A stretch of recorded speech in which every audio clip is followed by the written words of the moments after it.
வணக்கம். இரவு நேர பிரதான செய்திகளின் ஊடாக நர்மதா சிறையில் முதலில் தலைப்புச் செய்திகள். ஆசிரியர் வேலைவாய்ப்புக்காக காத்திருப்போருக்கு வெளியான முக்கிய அறிவிப்பு. இலங்கையில் சடுதியாக அதிகரித்த வெற்றிலை விலை.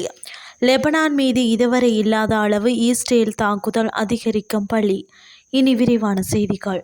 தேசிய கல்வியியல் கல்லூரிகளுக்கான புதிய ஆசிரிய மாணவர்களை உள்ளீர்ப்பதற்கான நேர்முக தேர்வுகள் எதிர்வரும் ஏப்ரல் 21 முதல் மே 8 வரை நடைபெறவுள்ளன. இந்த நேர்முக தேர்வுகள் அந்தந்த கல்வியியல் கல்லூரிகளில் நடைபெறவுள்ளதாக கல்வி அமைச்சு வெளியிட்டுள்ள அறிக்கையில் தெரிவிக்கப்பட்டுள்ளது. 2023 மற்றும் 2024 ஆண்டுகளில் காப்போத உயர்தர பரீட்சையின் பெறுபேறுகளின் அடிப்படையில் தேசிய கல்வியியல் கல்லூரிகளுக்கு ஆசிரியர் பயிற்சிக்காக மாணவர்கள் உள்வாங்கப்படவுள்ளனர். நேர்முக தேர்வுகளுக்காக தெரிவு செய்யப்பட்டுள்ள விண்ணப்பதாரிகளின் பெயர் பட்டியல் கல்வி, உயர்கல்வி மற்றும் தொழிற்கல்வி அமைச்சின் உத்தியோகபூர்வ இணையதளத்தில் வெளியிடப்பட்டுள்ளது. இலங்கையில் வெற்றிலையின் விலை வேகமாக அதிகரித்துள்ளதாக தகவல் வெளியாகியுள்ளது. தமிழ் சிங்கள புத்தாண்டு தினத்தை முன்னிட்டு வெற்றிலைக்கு அதிக தேவை உள்ள நிலையில் இவ்வாறு விலை அதிகரித்துள்ளதாக சுட்டிக்காட்டப்படுகிறது.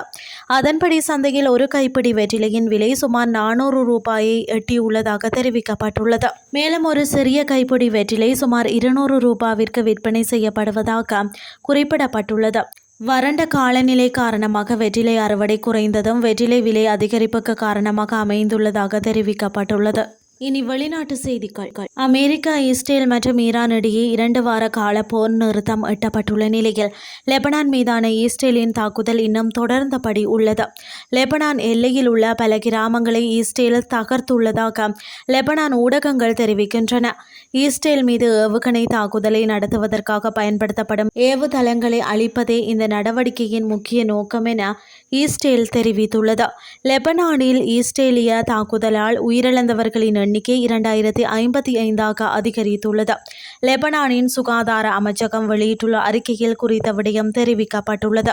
கடந்த மார்ச் மாதம் 2 அன்று இஸ்ரேலிய தாக்குதல் தொடங்கியதிலிருந்து உயிரிழந்தவர்களின் எண்ணிக்கை தற்போது 2055 உயர்ந்துள்ளதாக லெபனானின் சுகாதார அமைச்சகம் தெரிவித்துள்ளது. மேலும் இதில் குறைந்தது 6588 பேர் காயமடைந்ததாகவும் அமைச்சகம் தெரிவித்துள்ளது.